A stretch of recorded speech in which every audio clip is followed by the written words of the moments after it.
सत्य और असत्य का विवेक प्राप्त करके इस माया के बंधन से अपने आप को बाहर निकालने के लिए निरंतर प्रयासरत जिज्ञासु रहे।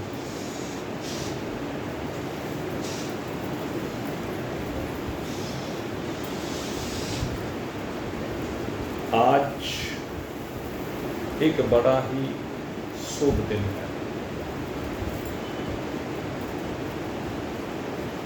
और आज वो दिन है जिस दिन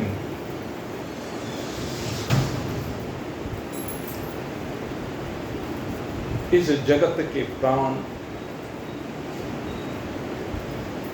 समस्त जीवों के प्राण संचरण का एकमात्र माध्यम या इन प्राणों के रक्षक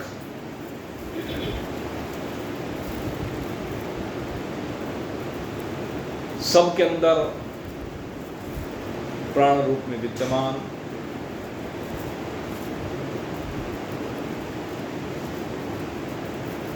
माता राधिके रानी का अवतरण दिवस। भगवान श्री कृष्ण कृष्ण पक्ष में अष्टमी के दिन अवतरित हुए और राधिके रानी शुक्ल पक्ष में ही अष्टमी के दिन अवतरित हुई। दिनों के अंतराल को देखें तो 15 दिन का ये अंतराल है। वैसे माना जाता है कि दोनों में 11.5 महीने का अंतर है। दोनों के अवतरण में पहले राधा रानी का प्रकटन हुआ, या यूं कह लीजिए राधिका रानी भगवत प्रेम की बहती हुई रसधार है। जब आपको भगवान चाहिए तो आपके जीवन में पहले प्रेम की रसधार का प्रकटन हो जाना चाहिए। जब तक परमात्मा प्रेम की रसधार का प्रकटन आपके हृदय में नहीं होगा, तब तक भगवान का प्रकटन हो ही नहीं सकता।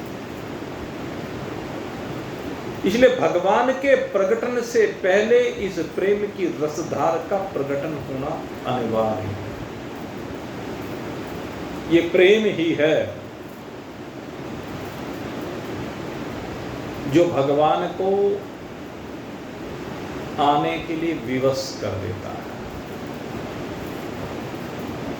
प्रेम ही आधार है परमात्मा दर्शन का, और ये प्रेम दिव्य है, अलौकिक है।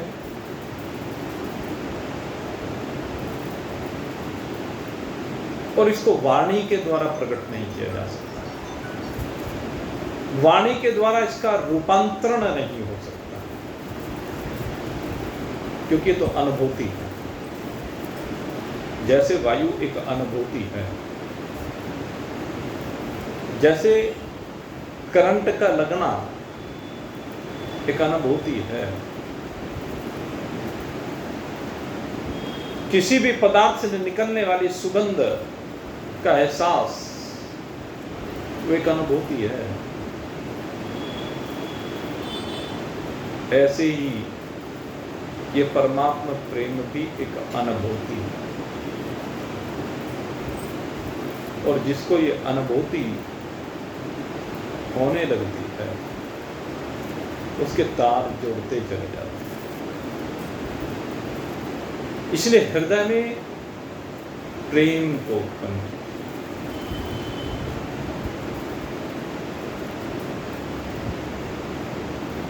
भगवान तो दौड़े दौड़े चले जाएंगे, बुलाने वाला चाहिए।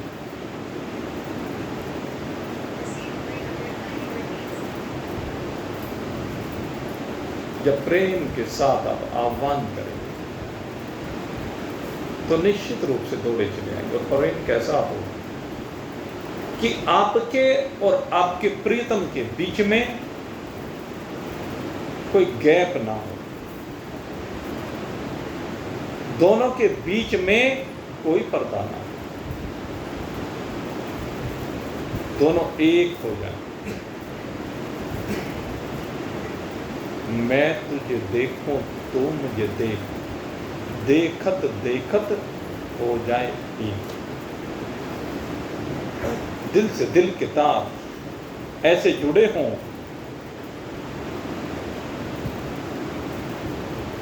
कि बस भेद रहता ही नहीं। और इसी प्रेम की पराकाष्ठा है राधिके रानी। एक छोटी सी घटना आती है, बड़ी दिव्य घटना है, बड़ा सुंदर चित्र है जो चित्रकार ने खींचा। एक बार की बात,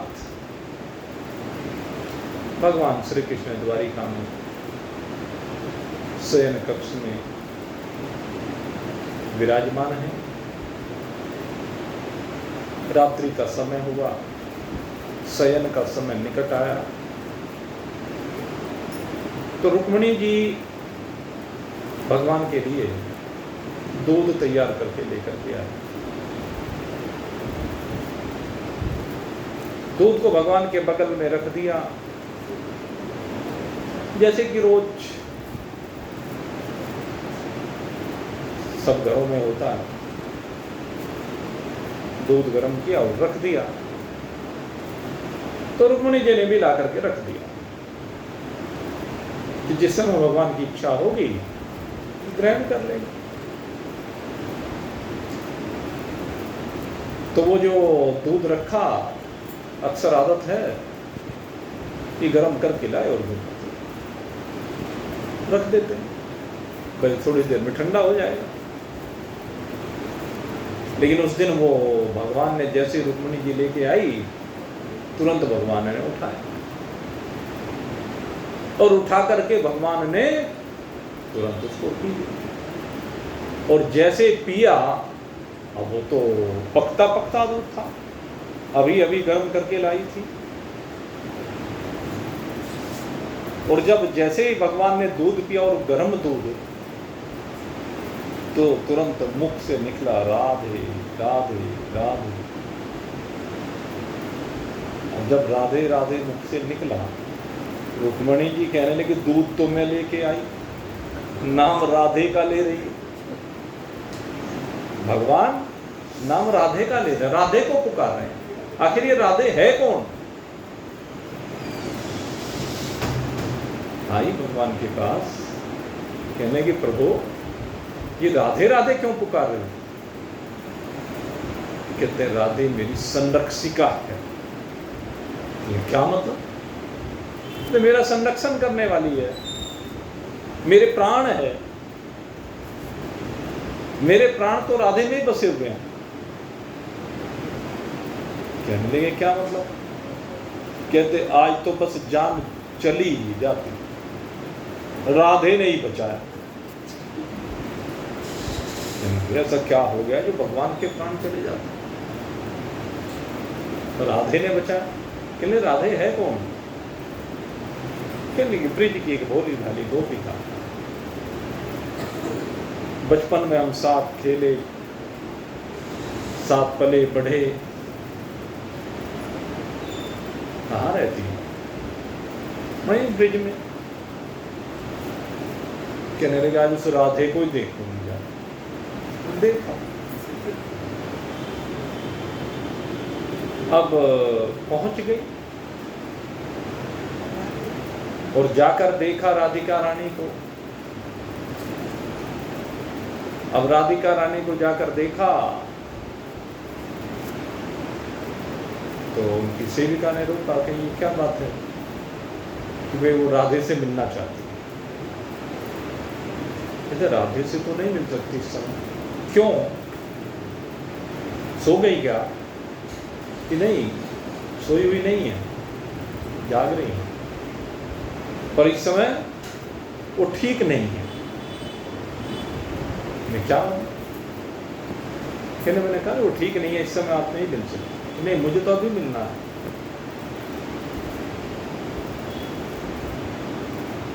कहने ठीक है, कोई बात नहीं, आप हैं कौन, अपना परिचय दीजिए।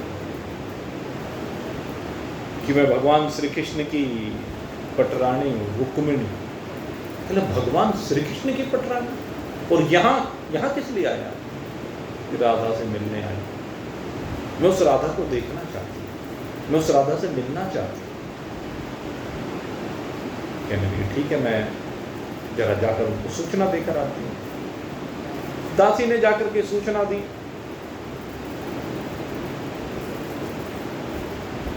तो राधिका रानी को जब सूचना दी, कहने लगी कोई बात नहीं, तो हमारे भगवान की अर्धांगिनी शक्ति आई है, उनसे तो मिलना ही पड़ेगा।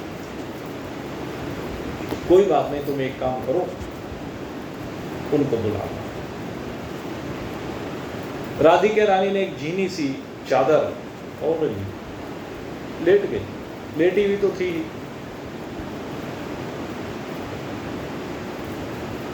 आई रुक्मिणी जी, देखा चादर ओढ़े हुए पड़ी हुई है।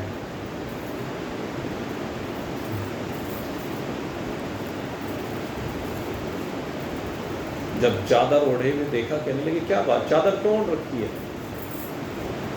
अरे मैं इतनी दूर से द्वारिका से चल करके आई हूं, उठो। कहने लगे क्या बताऊं? कहने मैं बीमार हूं, उठ नहीं सकती। कहने बीमार हो, उठ नहीं सकती, ऐसी क्या बात है, क्या बीमारी हो गई?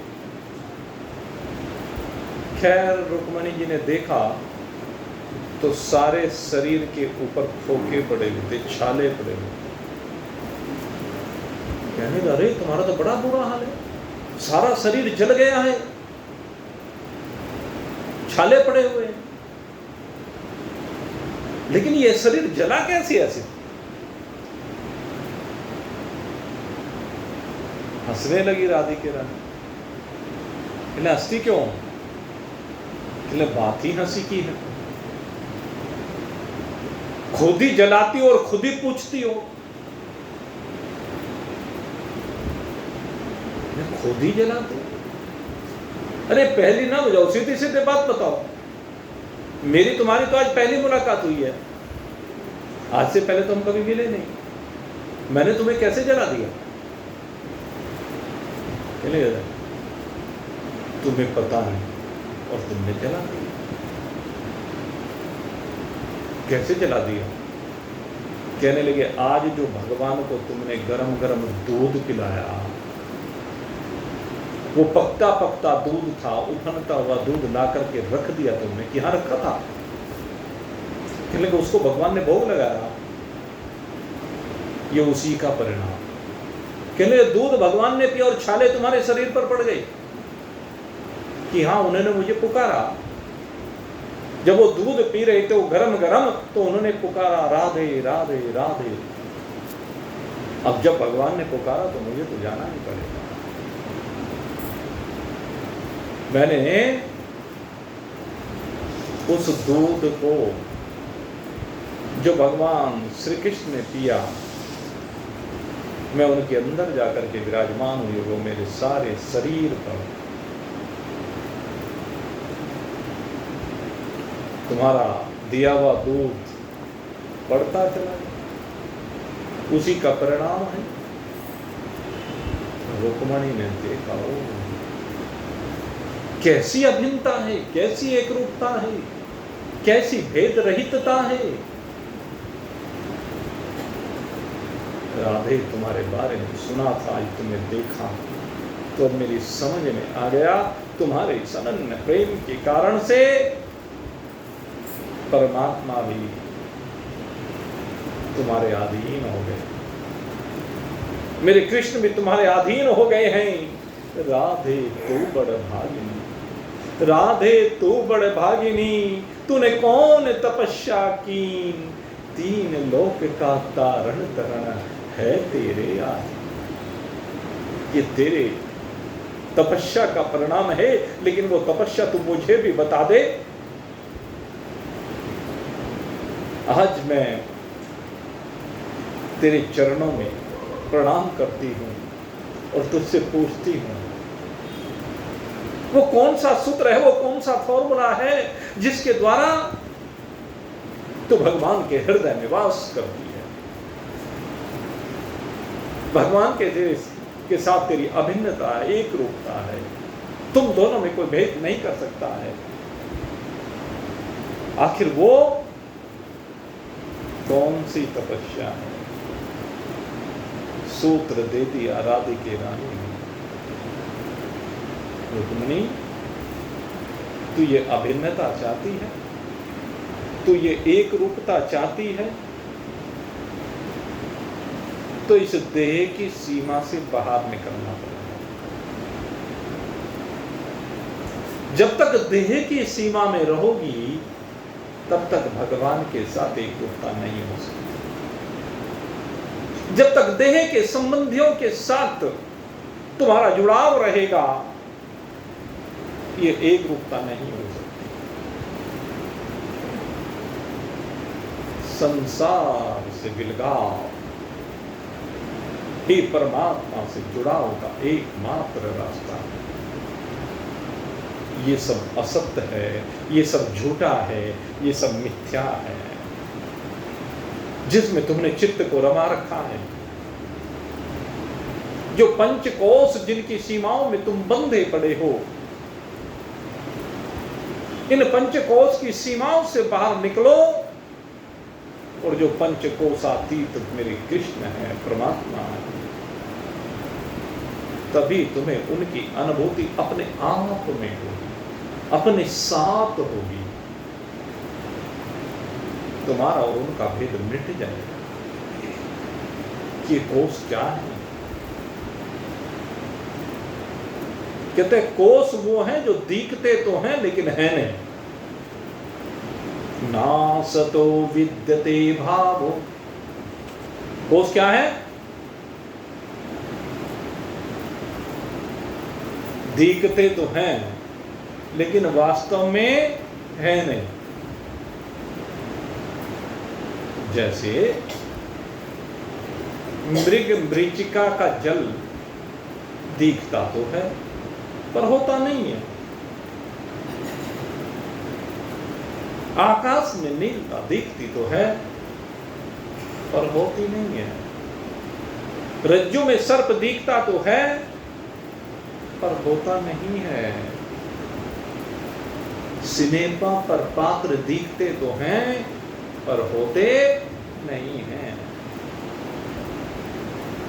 सिनेमा पर जिस समय फिल्म चलती है, सिनेमा में तो लगता है मेरे सामने फलाना खड़ा हुआ, फलाना, ये हीरो, ये हीरोइन, ये विलेन, ये नदी नाले पेड़ पर्वत सूरज चांद सितारे सब दिखते हैं। सारा संसार दिखाई देता है एक पर्दे पर। लगता है कि सत्य है, यही है, लेकिन एक साथ हजारों लाखों पर्दों पर वो फिल्म चल रही होती है। क्या वो एक शख्स हजारों लाखों जगह प्रकट हो जाएगा? टेलीविजन पर कार्यक्रम चल रहे हैं, एक ही फोटो सबको दिखाई दे रहा है पूरी दुनिया भर में, एक ही समय पर दिखाई दे रहा है। हो जाएगा क्या एक समय पर? एक आदमी इतने रूप में, भगवान तो है नहीं। एक भगवान तो है जो एक ही समय अनेकों जगह पर प्रकट हो जाते हैं, लेकिन संसार तो इस संसार में कोई भी जीव ऐसा नहीं, कोई संसार का ऐसा जीव नहीं है जो एक समय अनेकों जगह पर प्रकट हो जाए। योग विद्या से भी नहीं भाई कि एक साथ लाखों करोड़ों जगह, ये तो छलावा तो हो सकता है, भलावा तो हो सकता है, जादूगरी तो हो सकती है, लेकिन वास्तविकता नहीं हो सकती। जैसे करोड़ों टुकड़ियां पड़ी हो शीशे की तो करोड़ों सूर्य दिखाई देने लगते हैं, लेकिन होता नहीं है, होता एक ही है। उन टुकड़ियों में दिखने वाला सूर्य मिथ्या है। कहते ऐसे ही ये पंचकोश मिथ्या है, केवल प्रतीति होती है। यह सबसे पहले कोश आता है अन्नमय कोश। अन्नमय कोश असत्य है, लेकिन सबसे ज्यादा प्रभाव संसार में इसी का दिखाई देता है। अन्नमय कोश, ये अन्नमय कोश जो अन्न से ही पोषित होता है, अन्न से ही वृद्धि को प्राप्त होता है, अन्न से ही इसका निर्माण होता है, ये अन्न रूप ही है। और भाई ये अन्न अगर देखें संसार में इसकी महिमा, तो हर व्यक्ति 2 जून की रोटी के लिए पापड़ बेलता फिरता है सारी जिंदगी। यही तो है, इस अन्न के लिए इतनी मेहनत करता है, सारी जिंदगी इसी में लगा रहता, इसी के लिए लगा रहता। मनुष्य में तो सबसे बड़ी बीमारी यही है भाई। भगवान ने ये मनुष्य शरीर ऐसा बनाया जिसमें इसे बगैर किए अन्न नहीं मिलेगा। अब कोई निठल्ला हो, कुछ करना चाहता ही ना हो सामर्थ्य होने के बावजूद, और भंडारों में जा जा करके पेट भरता हो,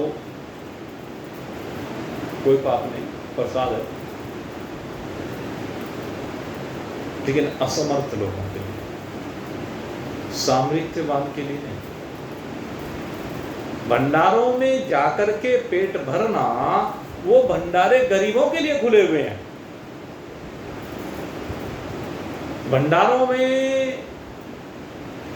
ठीक है, गरीब लोग जाते हैं, जाना चाहिए, उनके पेट भरने के लिए चलाया जाता है। अन्य क्षेत्र हुआ, भंडारा हुआ, दोनों एक ही बात है। जाकर के उसमें कोई भी प्रसाद ले सकता है, लेकिन जो संपन्न व्यक्ति जाता है, आपको अनेक बार बताया है, संपन्न व्यक्ति जाए तो कुछ न्योछावर करके आए। संपन्न व्यक्ति खिलाने के लिए बना है, खाने के लिए नहीं बना है। और अक्सर देखा गया है, जो संपन्न व्यक्ति है, जो जाता है खिलाने के लिए जाता है, वो खिलाने का इंतजाम भी करता है, वो सेवा भी करता है, और कभी उस भंडारे के ऊपर उंगली नहीं उठाता। वो वाहवाही करता है, वो प्रशंसा करता है, कितना अच्छा भंडारा चलता है, कितनी सुंदर व्यवस्था हो रही है, चाहे कैसी भी ना हो। लेकिन ऐसे व्यक्ति जो भंडारा कराने वाले हैं, जो सहयोग करने वाले हैं, वे कभी उस भंडारे में कमी नहीं निकालते। और जो निठल्ले लोग जाते हैं, खाना और गुर्राना जमाई वाला काम है। भंडारे में तुम जमाई थोड़ा ही ना हो, भंडारे में जाकर भी खाएं भी और गुर्राएं भी है? व्यवस्था को लेकर के सारी व्यवस्था में कमी वही निकालता है। ये नियम है, संसार की प्रवृत्ति है। जो कुछ करता नहीं है कि सावन के महीने में भगवान शंकर पर जितना दूध चढ़ाते हो उतना गरीबों को पिलाओ। हमारे जितने भी त्योहार होते हैं उनमें ये आपत्तियां कौन लोग करते हैं? वो निठल्ले लोग करते हैं, जिन्होंने स्वयं तो कभी कुछ किया नहीं, दूसरा कर रहा तो उसके ऊपर आपत्ति करते हैं, अरे तू जाके पिलाया नहीं उस दूध को, तूने कितना पिला दिया? हाँ, कितना पिलाया तूने? मंदिर में चढ़ावा आता है, उसके ऊपर आंखें गड़ा करके रखते हैं कि मंदिरों में फलाना काम करना चाहिए, फलाना काम करना चाहिए, फलाना काम करना चाहिए। मंदिरों का जो पैसा है, अरे वो मंदिर में जो पैसा है वो मंदिर की कमेटी देखेगी। तिरुपति बालाजी के मंदिर में सबसे धनवान हमारा मंदिर है, बन जाने जाकर के उसका ट्रस्टी, तब जाकर तुझे अंदर पता चलेगा कि वहां कैसे व्यवस्था होती है। वहां चढ़ावा तो आता हुआ तुझे दिखाई दे रहा है, लेकिन लाखों लोग वहां पर भंडारा प्रसाद रोज पा रहे हैं, वो तुझे किसी आंख से दिखाई नहीं देता। वहां की कैसी व्यवस्थाएं उन लोगों ने कर रखी वो तुझे दिखाई नहीं देती हैं। कितने स्कूल कॉलेज उन्होंने चला रखे हैं, कितने गरीबों के घर वहां से आबाद हो रहे हैं, वो तुझे दिखाई नहीं दे रहा है। बस तुझे तो कहना है। ये प्रकृति है संसार। मेरे मित्रों, सत्संगी व्यक्ति को ध्यान करना चाहिए। सत्संगी व्यक्तियों का दायित्व है, किसी भी शुभ स्थान पर जाएं, शुभ कार्य में जाएं तो अपनी महत्वाकांक्षाएं लेकर के मत जाएं, अपने मान सम्मान को लेकर न जाएं। वहां पर जाएं तो सेवा करने के लिए जाएं। वहां पर जाएं गुरुद्वारे की तरह। देखा आपने, अगर राष्ट्रपति भी गुरुद्वारे में जाता है तो वहां का नियम है कि राष्ट्रपति भी बैठ करके जूते साफ करेगा। इसको कहते हैं सेवा। वहां पर राष्ट्रपति बना नहीं है, वहां पर वो भगवान का सेवक बनकर जा रहा है। भाव ये होना चाहिए। ये जो हमारी आंखों में कमियां देखने की आदत पड़ गई है, इन कमियों को देखना बंद करें।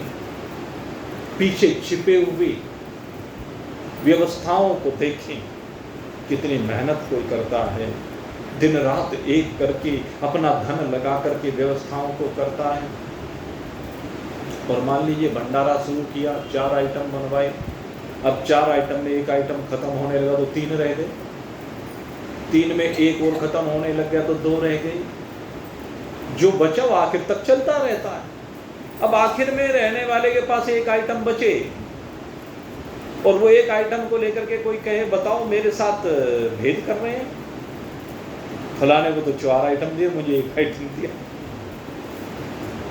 तो ये दृष्टि नहीं होनी चाहिए, ये व्यवस्था को देखना चाहिए। उनके पास जब तक 4 आइटम थे उन्होंने 4 बांटे, अब एक है तो एक बांट रहे हैं, और जब आइटम खत्म हो गए तो नहीं बांट रहे हैं। ये व्यवस्था होती है। दूसरे की व्यवस्थाओं में हमें कमियां नहीं निकालनी चाहिए। ये जो अन्न है इसका सम्मान करना चाहिए। भगवान ने जो भी अन्न दिया है, जिस रूप में दिया है, आखिर में वो ग्रहण करना चाहिए। भगवान स्वयं कहते हैं यज्ञ शिष्टामृत भुजो यान्ति ब्रह्म सनातन।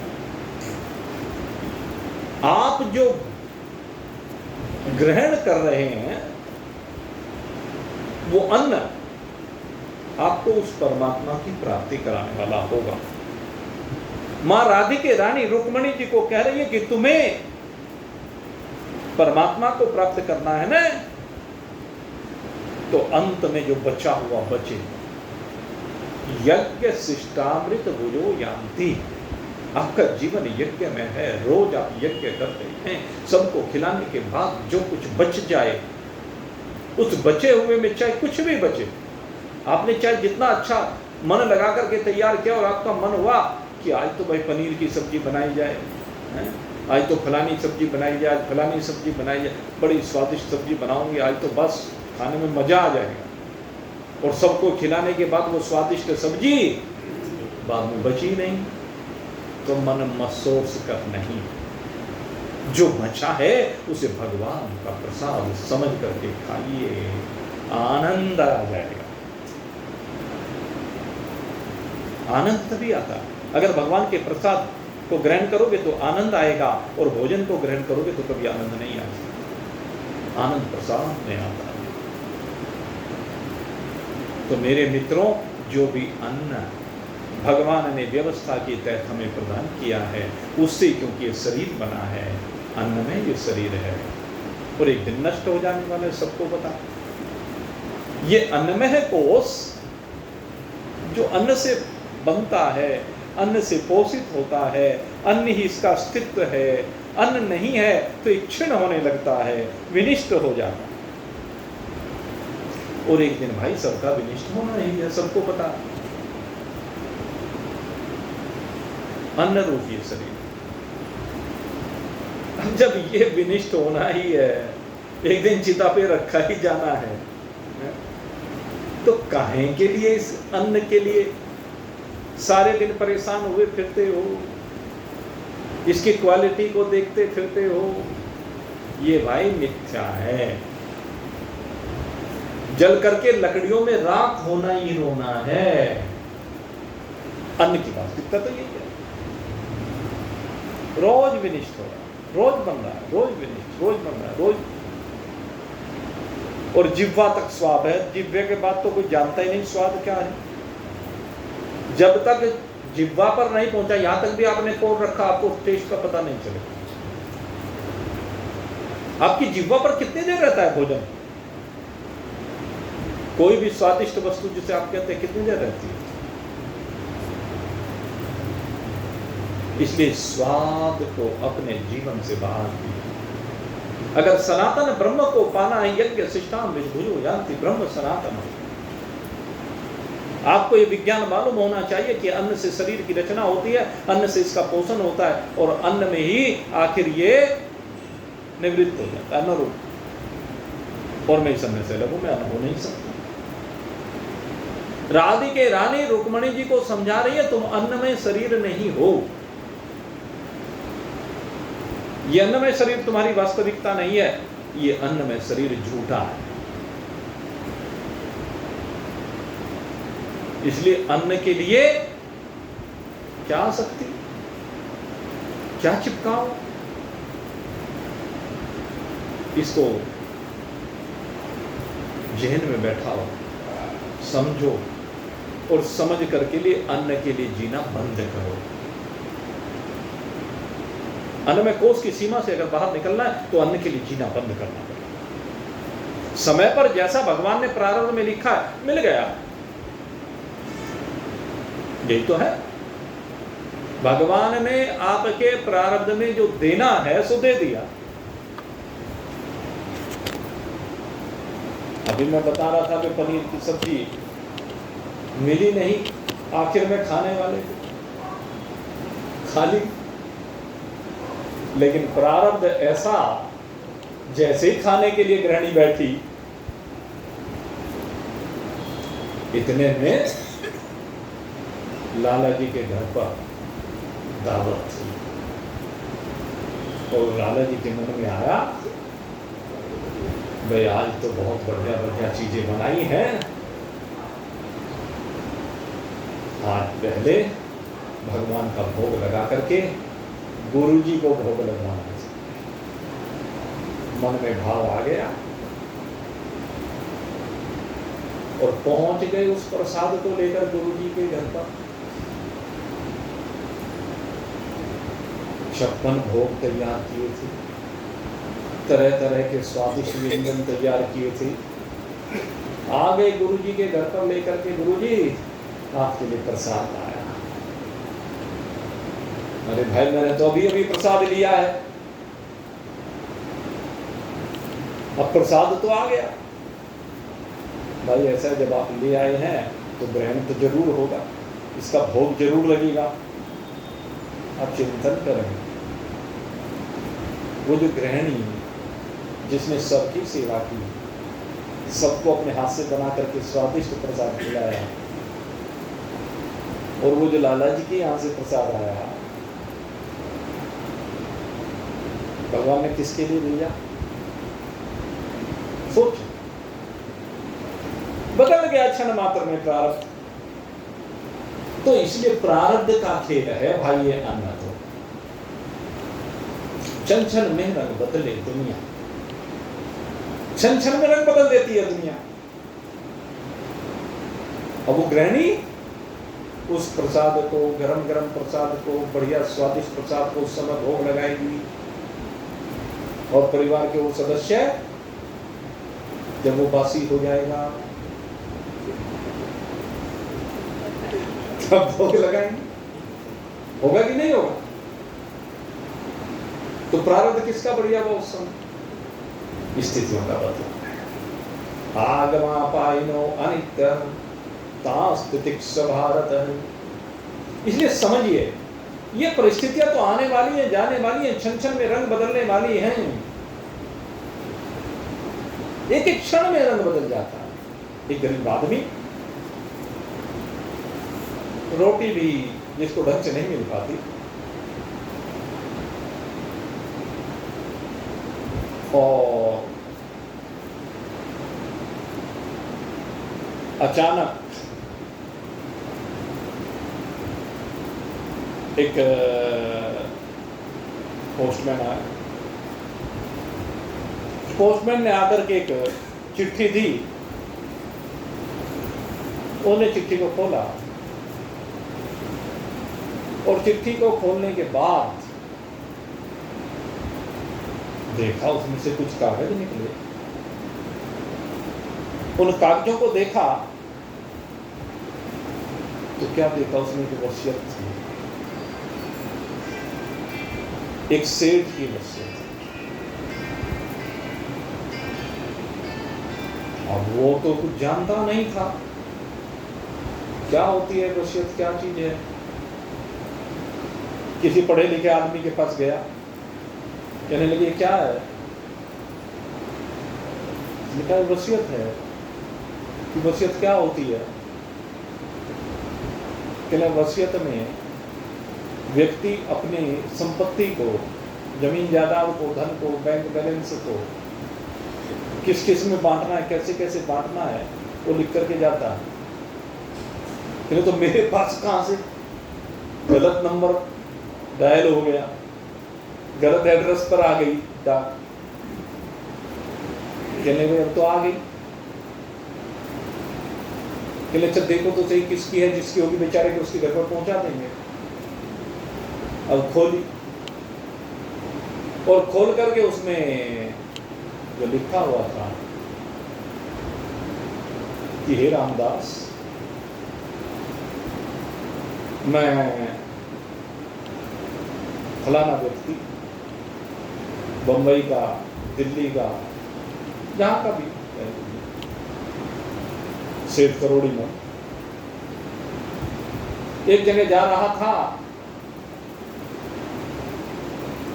और जाते हुए परिवार के साथ में जा रहा था, गाड़ी का एक्सीडेंट हो गया। मेरे परिवार के सारे सदस्य उस एक्सीडेंट में भगवान को प्यारे हो गए, और भगवान को प्यारे होने के बाद मैं हॉस्पिटल में पड़ा हुआ हूं, और मेरा भी अंतिम समय निकट आ रहा है। और जब अंतिम समय निकट आ रहा है, भगवान का ध्यान मैं कर रहा था, और भगवान का ध्यान करते करते भगवान ने प्रेरणा दी।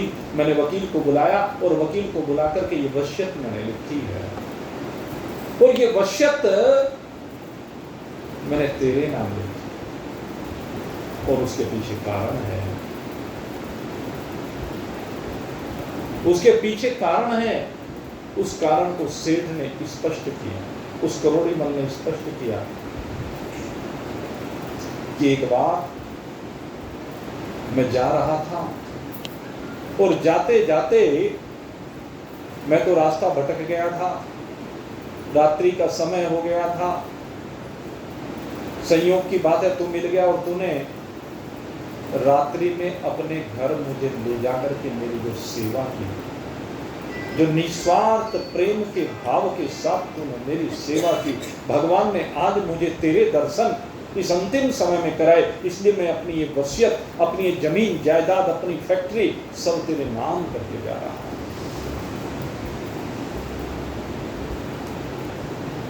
अब वो सोच रहा है, जहां एक क्षण पहले गरीबी है, अभाव है। वहीं दूसरी ओर जमीन, जायदाद, नौकर, चाकर, कोठी, बंगले, फैक्ट्री,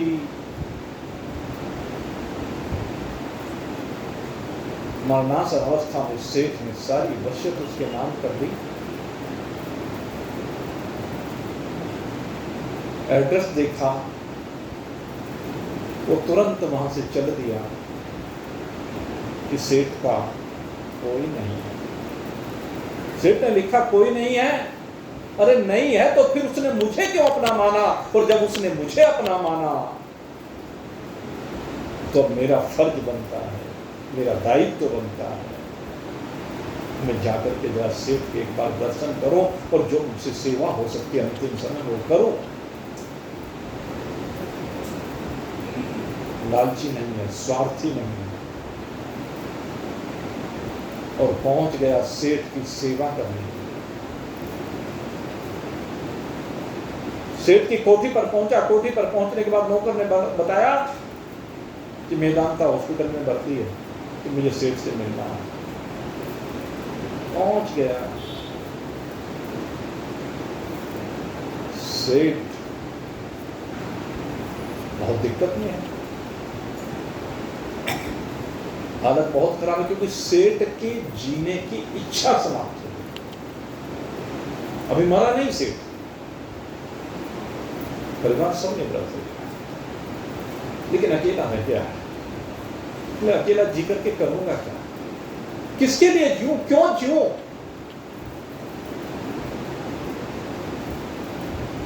बड़ी खुशामद मिन्नत करने के बाद आईसीयू में भर्ती सेठ के पास वो व्यक्ति पहुंच गया, क्योंकि कोई मिलने नहीं देता।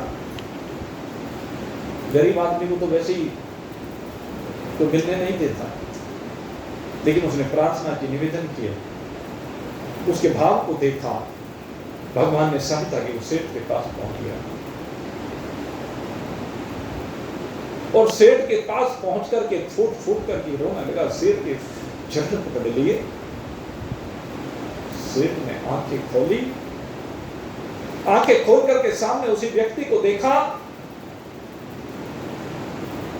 उस व्यक्ति को देखते ही सेठ की आंखों में चमक आ गई। कहने लगे, आ गई तुम?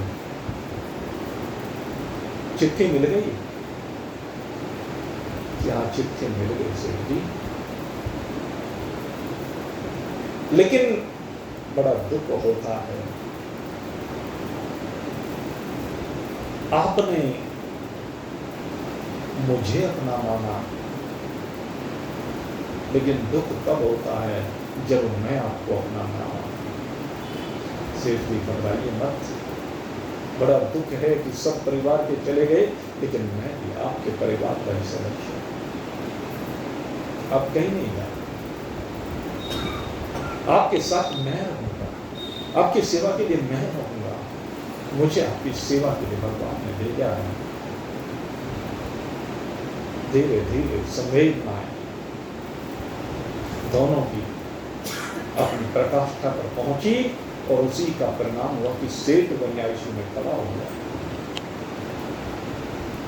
जो सेठ मौत के दरवाजे पर दस्तक दे रहा था, सेठ खड़ा हो गया।